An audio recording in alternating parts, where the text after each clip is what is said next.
V V Rajesh, അതിൽ വേറൊരു രാഷ്ട്രീയം കാണേണ്ടത്. ഇപ്പൊ നോക്കൂ, പിണറായി വിജയൻ സർക്കാരിന്റെ അവസാനത്തെ വർഷമാണിത്, രണ്ടാം പിണറായി സർക്കാരിന്റെ. അപ്പോൾ ആ അവസാനത്തെ വർഷം നവകേരളത്തിന് പുതുവഴികൾ എന്ന ഒരു ഡോക്യുമെന്റ് അവതരിപ്പിക്കുകയാണ്.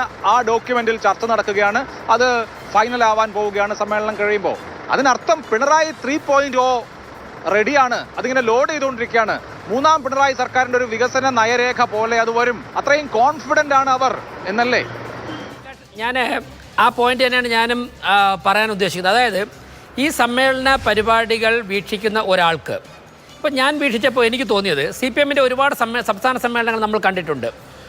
പൊളിറ്റിക്കൽ ഒപ്പോണൻ്റ് ആയതുകൊണ്ട് നമ്മളത് പഠിക്കാനും ശ്രമിച്ചിട്ടുണ്ട്. ഈ സമ്മേളനത്തിൽ കണ്ടത് സാധാരണ CPM-ൻ്റെ സമ്മേളനം നടക്കുമ്പോഴേക്കും ആ സമ്മേളനങ്ങളിലെ സംഘടനാപരമായ രാഷ്ട്രീയമായ ചർച്ചകളുടെ ഔട്ട്കം ആയിരുന്നു ഭരണം എന്നുള്ളത്. അതായത് ആ ചർച്ചകളൊക്കെ നടത്തിയിട്ട് അങ്ങനെ പ്രവർത്തിക്കുന്നതിൻ്റെ അടിസ്ഥാനത്തിൽ ഭരണത്തിലേക്ക് എത്തുന്നു, അല്ലെങ്കിൽ ഭരണവുമായി മുമ്പോട്ട് പോകുന്നു എന്നുള്ളതൊക്കെ വരേണ്ടതാണ്. ഇത് തുടങ്ങുന്നത് തന്നെ ഭരണം, ഞാനത് തെറ്റായിട്ട് കാണുന്നില്ല. പക്ഷേ CPM-ന് വരുന്ന മാറ്റമാണ്. CPM ഇങ്ങനെ ആയിരുന്നില്ല.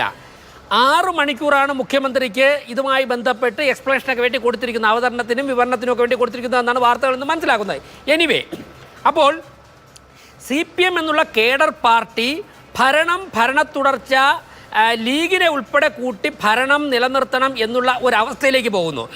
മറ്റൊന്ന്, ഞാൻ മാധ്യമവാർത്തകളിലൂടെയൊക്കെ മനസ്സിലാക്കുന്നത്, മുഖ്യമന്ത്രി സെറ്റ് ചെയ്യുന്ന അജണ്ട അനുസരിച്ചാണ് CPM-ൻ്റെ സമ്മേളനവും, മുഖ്യമന്ത്രി അതായത് പിണറായി വിജയൻ സെറ്റ് ചെയ്യുന്ന അജണ്ട അനുസരിച്ചാണ് CPM-ൻ്റെ എല്ലാ പ്രവർത്തനവും. ഇപ്പോൾ അച്യുതാനന്ദ മുഖ്യമന്ത്രി ആയിരുന്നപ്പോഴേക്കും പാർട്ടിക്ക് താഴെയായിരുന്നു ഭരണമെങ്കിൽ ഇപ്പോൾ ഭരണത്തിന് താഴെയായി പാർട്ടി എന്നുള്ള അവസ്ഥയിലേക്ക്. ഇത് ഞാൻ പറയുന്നതിൻ്റെ കാരണം, ഇന്ത്യയിൽ തന്നെ ഞങ്ങളൊക്കെ തന്നെ മാർക്സിസ്റ്റ് പാർട്ടിയും CPI-യുമായിട്ട് വിയോജിക്കുമ്പോഴും പറയുന്നൊരു കാര്യമുണ്ട്.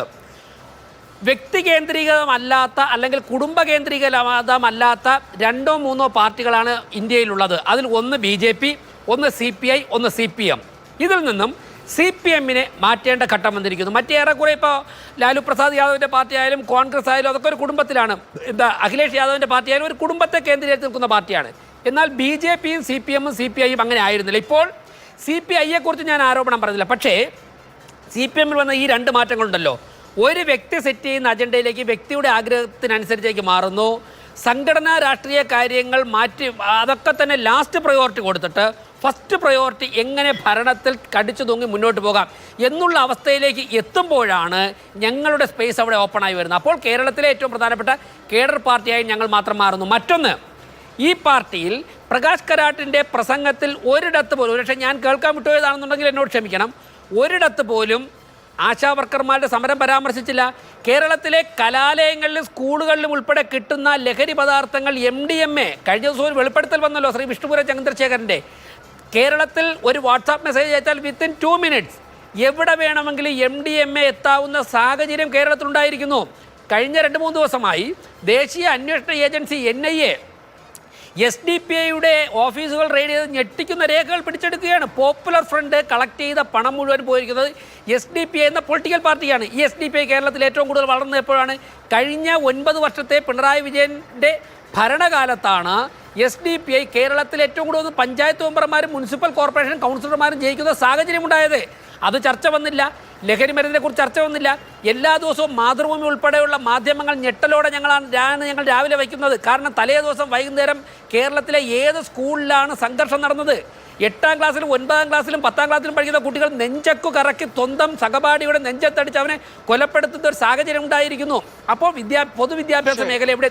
അല്ല, ഈ വിഷയങ്ങളൊന്നും ചർച്ച വരാതെ തുടർ ഭരണം എങ്ങനെ മുന്നോട്ട് പോകാം, ആ ഒരു കോൺഫിഡൻസ് ലെവൽ ക്രിയേറ്റ് ചെയ്തിട്ട് ലീഗിൻ്റെ മൊറലിനെ തകർത്തിട്ട് മുസ്ലിം ലീഗിനെ ഉൾപ്പെടെ ഇപ്പുറത്തോട്ട് എങ്ങനെ കൊണ്ടുവരാം, ഈ ഒരു അവസ്ഥയിലേക്ക് മാർക്സിസ്റ്റ് പാർട്ടി മാറിയിരിക്കുമ്പോഴേക്കും ഞങ്ങൾ മനസ്സിലാക്കുന്നു കേരളത്തിൽ മാർക്സിസ്റ്റ് പാർട്ടി ഏകദേശം അതിൻ്റെ അവസാന ഘട്ടത്തിലേക്ക് പോയിക്കൊണ്ടിരിക്കുകയാണ്. മറ്റൊന്ന്, ഒറ്റ പോയിന്റോട് പറഞ്ഞുകൊണ്ട് അവസാനിപ്പിക്കാം. മൂന്നാമതും ഭരണത്തിൽ വരാമെന്നുള്ളൊരു ചർച്ച നടത്താനുള്ളൊരു വിൽ പവർ ഉണ്ടല്ലോ അവർക്ക്. ആ വിൽ പവർ അതുണ്ടാക്കി കൊടുത്തതിൻ്റെ പ്രധാനപ്പെട്ട ഉത്തരവാദിത്വം ഇവിടുത്തെ ദുർബലമായി പോയ, തകർന്നടിഞ്ഞു പോയ, ഇലക്ഷന് 1 വർഷം മുമ്പ് 6 പേർ മുഖ്യമന്ത്രി സ്ഥാനാർത്ഥിയായിട്ട് പരസ്പരം മത്സരിക്കുന്ന കോൺഗ്രസിൻ്റെ ഈ ദുർബലാവസ്ഥയാണ് മാർക്സിസ്റ്റ് പാർട്ടിക്ക് ഈ ധാർഷ്ട്യവും ഈ തൻ്റെടവും ജനകീയ പ്രശ്നങ്ങൾ മാറ്റിവെച്ചുകൊണ്ട് തുടർ ഭരണം എന്നുള്ള വിഷയത്തിലേക്ക് പാർട്ടിയുടെ സമ്മേളന അജണ്ട സെറ്റ് ചെയ്യാനുള്ള സാഹചര്യം ഉണ്ടായത്.